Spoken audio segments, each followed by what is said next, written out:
Quand j'avais 18 ans et que je commençais à draguer, il y a un truc bizarre qui m'est arrivé.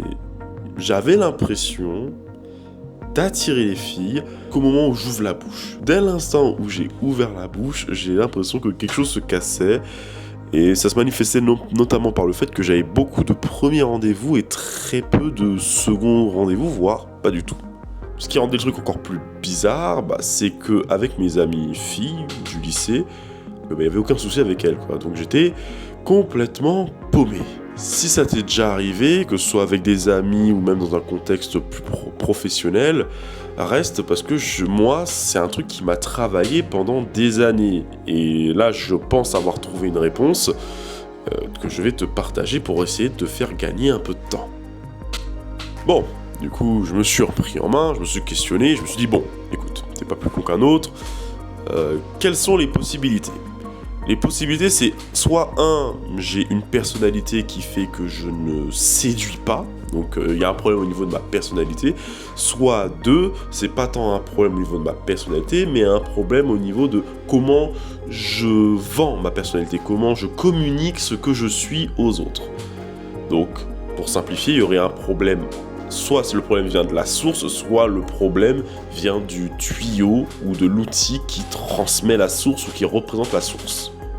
Quand je dis problème de personnalité, c'est plus une question de compatibilité, comme l'eau et l'huile. L'eau c'est bon, l'huile c'est bon, mais c'est juste que ça se mélange pas.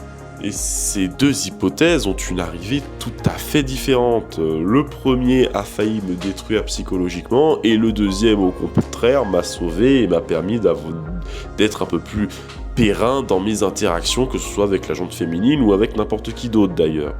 Bon, cas numéro 1.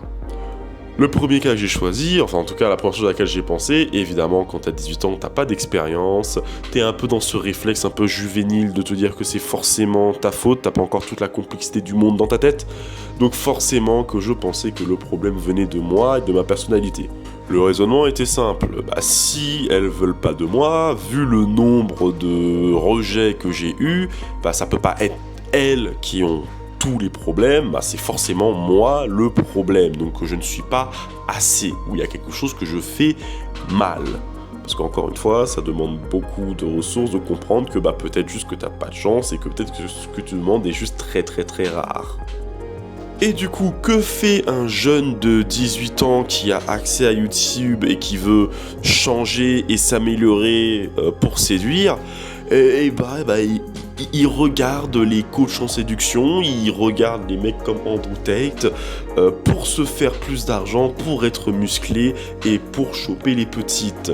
Et forcément, écoute, j'étais pas mieux et c'est exactement ce que j'ai fait. C'était muscu, plus d'argent, plus de femmes, la Triforce, le starter pack de l'ado qui est pas bien dans ses choses, quoi.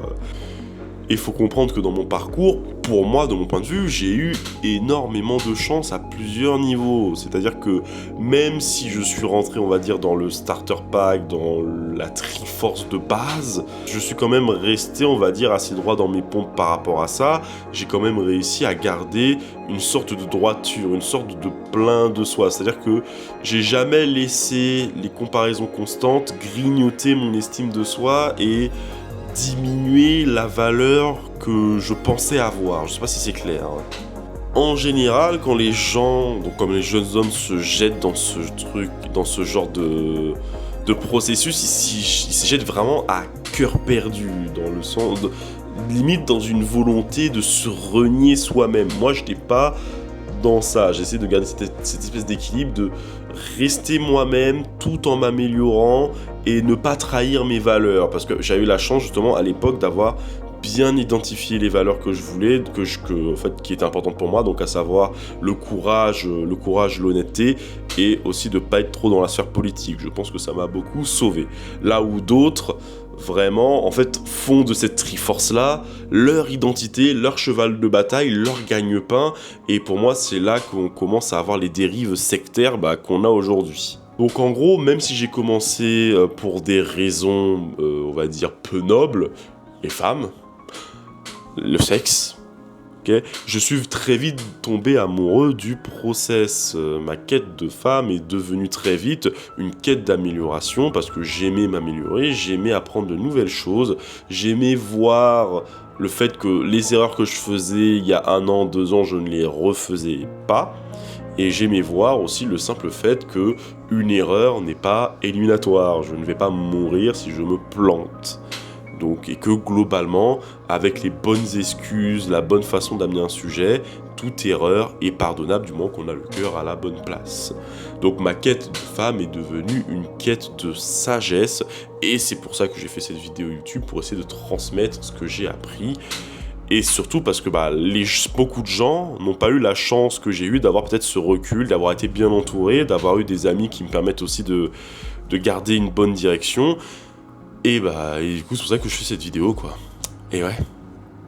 Parce que rester bloqué sur l'hypothèse 1, c'est la meilleure façon de devenir névrosé et de développer une haine de soi et de la névrose, en fait, au sens clinique du terme.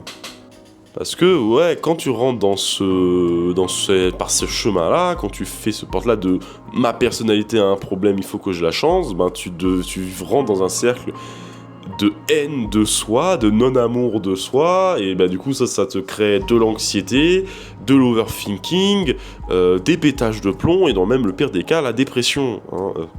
Et croyez-moi, pour l'avoir vu de près, c'est pas drôle. Et j'ai failli moi-même tomber dedans, en fait. Donc, du coup, pourquoi c'est si dangereux de partir du principe que notre personnalité est le problème ? Donc, tu te mets à chasser une bonne personnalité hypothétique, sauf qu'il n'y a pas de bonne personnalité. Comme je l'ai sous-entendu au début, la personnalité, c'est une histoire d'affinité, c'est une histoire de match, donc une histoire de chance. Il y a des gens qui adoraient ma personnalité une fois qu'ils l'ont comprise, qu'ils l'ont connue, et vice-versa, là où d'autres ne l'ont pas aimé, et du coup ne m'ont pas donné suite, et ce n'est pas grave. Et du coup, en fait, tu commences un peu malgré toi à chasser une chimère, parce que si tu cherches une bonne personnalité qui n'existe pas, tu vas juste te décourager et abandonner, parce que tu vas avoir la meilleure personnalité au monde, selon le contexte, selon les gens, il y aura toujours au moins une personne qui trouvera ta personnalité rédhibitoire. Pour certains, tu es gentil, pour d'autres, tu es faux cul. Pour certains, tu es colérique, pour d'autres, tu sais ce que tu veux. Tout est question de sensibilité et de proportion. Donc, tu ne dois pas changer ta personnalité vis-à-vis des autres, en tout cas pas que des autres, tu dois aussi la juger et la modifier vis-à-vis de toi-même. 2, c'est un jeu de pur hasard, c'est de la luck. Même si tu arrives à changer ta personnalité, ce qui est déjà incroyable, et à ne pas péter les plombs, ce qui est encore plus incroyable, t'as aucune garantie que ta bonne personnalité soit bonne ou même meilleure que la précédente, en fait. Donc t'as sûrement fait des efforts, pris des risques de névrose et impacté ta santé mentale pour pas grand-chose. Et 3, c'est du people pleasing déguisé. T'en reviens à changer ta personnalité pour être aimé de gens, si ça se trouve que tu ne connais même pas, de gens hypothétiques, d'une femme hypothétique, d'un partenaire parfait hypothétique. Et ça, c'est le meilleur moyen, encore une fois, de devenir névrosé, dépressif, etc. Moi, j'ai eu de la chance, j'étais bien entouré, j'avais une base saine. Peut-être aussi que je suis un génie, voilà, tout le monde n'a pas cette chance. Et du coup, j'en suis sorti. Et j'en suis sorti notamment quand j'ai compris qu'en fait, c'était plus le cas numéro 2 dans lequel j'étais. Et attention, je ne dis pas de laisser tomber toute volonté d'amélioration et d'accepter le connard qu'on est et d'être un connard tout le temps. C'est pas ce que je dis. Ce que je dis, c'est qu'il y a un équilibre à respecter. Oui, il y a tes besoins, mais il y a aussi les besoins des autres. Et le but, c'est de ne pas se trahir, de ne pas se sacrifier sur l'autel du bonheur collectif, parce que tu fais aussi partie du collectif. Les autres, c'est toi, et toi, c'est les autres. Donc tu dois prendre soin de toi pour les autres, et tu dois aussi prendre soin des autres pour toi-même. L'idée, c'est de se dire c'est d'arriver à se dire, ok, c'est ok si de temps en temps je me priorise, c'est ok de faire des trucs pour moi, même si ça dérange les autres. De la même façon que c'est ok que je fasse des choses pour les autres, même si ça me dérange. Regarde, par exemple, on est en France. Gagner de l'argent, c'est mal vu. Quand on gagne trop, à un moment, il y a des gens qui vont être dérangés par ton succès. Donc il y a des gens qui seront dérangés par des choses positives que tu fais. Et ça n'a aucun sens, mais... Donc, pour conclure, le premier pas, vraiment, c'est d'arrêter de raisonner en termes de personnalité et d'identité. Ce chemin-là va te détruire et ta survie ne va dépendre que de la chance. Et je pense que c'est un sujet suffisamment important pour que tu ne le laisses pas au hasard. Et ça a été le vrai déclic pour moi, c'est d'arrêter de raisonner en termes d'identité. Parce que c'est un jeu sans fin, c'est un piège. Parce que si tu penses toujours en termes de je suis, eh ben tu enlèves toujours des possibilités de ton esprit, de ton inconscient. Ce que je veux dire par là, c'est que moi par exemple, j'avais un narratif dans ma tête. Je ne suis pas assez, je suis introverti, j'aime les mangas, je suis un geek. Du coup, c'est plus compliqué pour moi de pécho, c'est plus compliqué, du coup, aucune femme ne sera attirée par moi, etc., etc. Du coup, je dois travailler plus, etc., etc. Il est facile de dire, quand on est dans le dev perso, ce sont des mauvaises étiquettes. Le problème, c'est que ton identité est négative. Mais en fait, non, le problème, c'est que tu penses en termes d'identité, parce que quoi que tu fasses, ton identité va te limiter. Même si je me dis je suis millionnaire, que ce soit vrai ou faux, le fait d'être millionnaire, ça veut dire que dans ma tête, il y aura des choses qu'un millionnaire peut faire et des choses qu'un millionnaire doit ou ne doit pas faire. Par exemple, je suis millionnaire, je ne dois pas parler aux pauvres, ou je suis millionnaire, je ne peux pas parler aux milliardaires. Toute identité te limite en fait. Or, la breakthrough que j'ai eu, le déclic que j'ai eu, l'illumination que j'ai eu, c'est de me dire je ne suis rien. Et pas je suis rien dans le sens je ne suis une merde, c'est vraiment genre je n'existe pas. Et si le jeu, l'identité, l'ego, t'appelles ça comme tu veux, n'existe pas, ça fait que je peux faire littéralement ce que je veux. Je ne suis pas limité par une case identitaire. Je ne suis plus humain, je ne suis plus noir, je ne suis plus blanc, je ne suis plus rien, je suis juste moi, et moi a envie de faire des trucs. Voilà. Donc c'est une des choses pour moi qui m'a permis de sortir là-dedans, et je sais que c'est perché. J'en parlerai sûrement plus dans une autre vidéo si ça vous intéresse, ou si ça vous intéresse, j'ai déjà fait 2 vidéos sur le sujet que je mettrai en fiche quelque part. Donc voilà, mais pour moi ça c'est vraiment la clé. Donc bref, l'hypothèse 1 c'est plié, c'est de la merde, on n'y touche pas, vraiment c'est dangereux, c'est un no-go. Par contre l'hypothèse 2, donc comment on communique et comment bien communiquer, là on a du grain à moudre, c'est déjà plus intéressant, on a du sain, de l'actionnable, bref, tout ce qu'on aime, donc allons-y. Bon, partons du principe que t'es à un endroit où tu aimes qui tu es, tu sais qui tu es, t'as identifié tes valeurs, tes croyances, ce que tu veux faire, ce que t'as envie, tes désirs, etc. T'es bien avec ça. Ok, c'est déjà une super bonne base pour commencer. Donc maintenant, une fois que tu as atteint ce stade-là, le but c'est de ne pas changer. On n'y touche pas. Le but c'est de savoir, ok, comment je montre tout ça, toute ma lumière, tout ce que j'aime chez moi, comment je le montre, comment je le communique à mon interlocuteur. Voilà. Quel humour je fais, quel type de blague je fais, quel ton je veux employer. Et c'est pas forcément être dans le micro-contrôle, c'est plus juste dire, si tu parles d'un truc qui te plaît, montre que ça te plaît, montre que t'es enthousiaste, un peu comme ce que je fais là, tu vois, je dis pas, alors oui, aujourd'hui on a parlé de l'identité, non, je suis un peu plus dynamique, je suis en mode, putain, on parle de ça, c'est trop cool, je dis un truc qui est important pour moi, à des gens qui en ont peut-être besoin, c'est incroyable, donc voilà.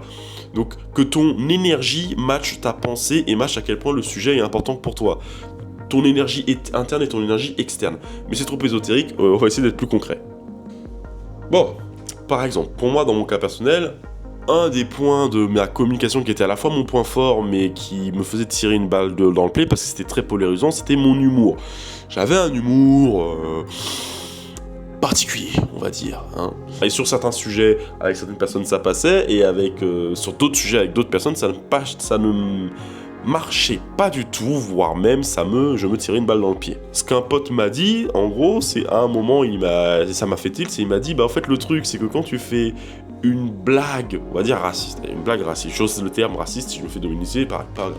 Donc, si tu fais une blague raciste, pour toi dans ta tête c'est clair que pour toi la blague est drôle parce que tu te moques du racisme, mais pour les gens qui te connaissent pas, c'est pas clair. On se demande, est-ce que ce gars-là qui fait cette blague limite, est-ce qu'il fait cette blague parce qu'il se moque du racisme et du coup c'est tellement absurde de dire ça que ça en devient drôle, ou est-ce que c'est vraiment un vrai raciste qui juste kiffe dire des trucs racistes, tu vois. Et ce doute-là, émotionnellement, même si on va dire, c'est pas vérifié, même si c'est juste un doute, ça suffit à ce que les gens se disent « Ah, j'ai pas envie de traîner avec ce gars, je veux pas prendre le risque. » Et du coup, ça, quand t'es jeune, et surtout quand tu es dans une phase de séduction, c'est éliminatoire, c'est rédhibitoire, tu niques toutes tes chances. Et du coup, c'est ce que je faisais. Voilà, donc pour moi, c'était clair. Pour moi, je faisais des blagues absurdes, dont l'absurdité, c'était de se moquer des gens qui prenaient ça premier degré. Mais ça, c'est clair que pour les gens qui me connaissent, pour les gens qui ont l'habitude de mon humour, pour d'autres, ceux qui ne me connaissent pas, donc typiquement une femme que je viens de rencontrer, c'est pas clair et c'est vu comme un signe de danger. Et du coup, on va dire faire attention à ça, ce n'est pas changer qui je suis, ce n'est pas changer mon identité, c'est simplement faire attention au sujet que j'aborde ou au timing ou à mon type de blague. Donc si je m'identifie, bon je m'identifie pas comme un mec drôle, mais si par hasard je m'identifie comme un mec drôle ou que l'humour c'est important pour moi, je ne me force pas à arrêter d'être drôle, je me change juste d'humour, je rajoute des cordes à mon arc. Donc c'est un exemple, j'espère que ça t'aide, mais c'est quelque chose que tu peux faire surtout. C'est-à-dire que si tu as un accent, tu peux, on va dire, changer ton accent si c'est pas si important pour toi. C'est de la subjectivité, c'est qu'est-ce que tu es prêt à modifier, à quel endroit de ta personnalité, de ta manière de communiquer, tu es prêt à mettre des efforts pour, on va dire, optimiser, pour gagner en agréabilité. Est-ce que tu es prêt à prendre des cours de diction? Est-ce que tu es prêt à faire l'effort de respirer un peu plus pour avoir une meilleure voix? Est-ce que tu es prêt à mesurer ta voix pour savoir est-ce que tu parles à un bon volume? Peut-être que tu parles un peu trop fort, peut-être que tu parles un peu trop bas. Donc c'est aussi un problème que j'ai eu. Des fois, j'ai une voix qui porte, du coup on me dit parle moins fort, donc je dois travailler sur ça selon le contexte. Ça veut pas dire que je me change moi-même de parler moins fort. Voilà, donc j'espère que cet exemple te parle. Donc pour résumer, la solution, elle est aussi belle et élégante qu'elle est simple. C'est simplement s'adapter au contexte, c'est calibrer, c'est prendre la température. C'est avec mes amis proches, je sais que je peux y aller, ça fait 10 ans que je les connais, je peux balancer toutes les blagues les plus grasses au monde et ils vont pas m'en tenir rigueur. Dans un contexte avec un inconnu, donc en entretien d'embauche ou dans un date, surtout si c'est dans les premiers, je vais mettre un peu d'eau dans mon vin, je vais, on va dire, ne pas être moins gras dans mon humour, parler plus de situations drôles, voilà. Et c'est pas se trahir ou se travestir, c'est simplement de l'adaptation, parce que encore une fois, je vous rappelle que pour moi, dans ma philosophie, on est autant nous qu'on est les autres. Donc prendre soin de l'autre, c'est aussi indirectement prendre soin de nous. Et du coup, ménager les gens par rapport à mon humour qui peut être un peu gras, c'est pour moi, c'est pas me travestir, c'est prendre soin de l'autre. C'est comme mettre un pansement ou faire un bisou magique à ton enfant, c'est pas te travestir. Parce que tu sais que ça va pas marcher, mais ça lui fait du bien, donc qu'est-ce que ça coûte? Je suis resté moi, c'est simplement, j'ai ajouté des couches, je me suis emballé, et plus je rentre dans l'intimité avec la personne, plus j'enlève des couches d'emballage. Et plus c'est agréable pour elle. Bref, retiens 2 trucs. 1, ne change pas ta personnalité. En tout cas, n'essaye pas de la changer. Si tu veux la changer, concentre-toi plutôt sur ce que tu peux faire pour les autres. C'est beaucoup plus sain et tu n'es pas dans la négation de toi, tu es juste dans le « je veux être en relation avec cette personne, comment je peux faire ». 2, si tu as des problèmes de communication, travaille sur ta manière de communiquer. Emballe-toi correctement. Donc ça va aussi bien de ta façon de parler, dont j'ai beaucoup parlé justement, mais la posture, les habits, comment tu t'habilles, comment tu te coiffes, ça aide aussi beaucoup. Donc si cette vidéo t'a intéressé, j'ai 2 choses pour toi. Dis-moi si ça te parle. Et ensuite, si tu es nouveau sur cette chaîne, sache que je suis coach et formateur, et du coup j'ai les liens qui correspondent dans la description, donc n'hésite pas à prendre un appel avec moi ou à regarder ma formation sur la voix justement, qui pour moi est la première étape pour mieux communiquer, avoir une voix agréable ou au mieux ne pas avoir une voix qui est désagréable. C'était Lotus Blanc, aimez-vous vous-même et je vous dis à la semaine prochaine.